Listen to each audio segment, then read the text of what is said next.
Až 1400 obetí si podľa organizácií na ochranu ľudských práv vyžiadali zásahy sýrskej vlády proti protestujúcim občanom. Podľa niektorých zdrojov zo Sýrie tajná služba zámerne zatýka a mučí deti, aby tak zastrašila čoraz odvážnejšie masy ľudí. Nasledujúce zábery nie sú vhodné pre maloletých divákov.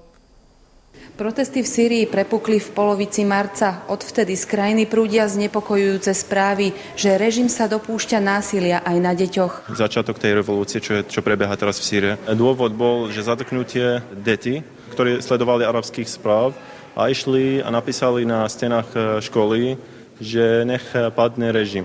10-tisícové protesty sa odvtedy rozšírili do viacerých sýrskych miest. Režim Bašára al-Asada sa ich snaží potlačiť. Jeho jednotky sa údajne neštítia do davu strieľať dokonca tankami.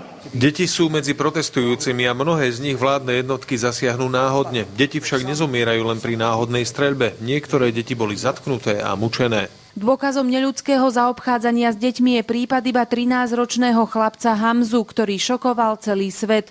Úrady rodičom odovzdali jeho telo v igelite so známkami mučenia. Chlapec mal dokonca odrezané genitálie. Sýrske ľudskoprávne organizácie tvrdia, že detských obetí je v krajine oveľa viac. Z krajiny sa totiž šíria zábery dobitých či postrelených detí. Zbombardovať hoci kde, len aby ľudia sa báli. A medzi tým určite sú deti a ten počet, zatiaľ čo ja viem a čo presne udávajú organizácie ľudských práv, udávajú medzi 70 a 100. Dnes si detské obete Sýrčania žijúci v zahraničí pripomínali zapaľovaním sviečok. Okrem Bratislavy sa kahance rozhoreli v ďalších 24 mestách sveta.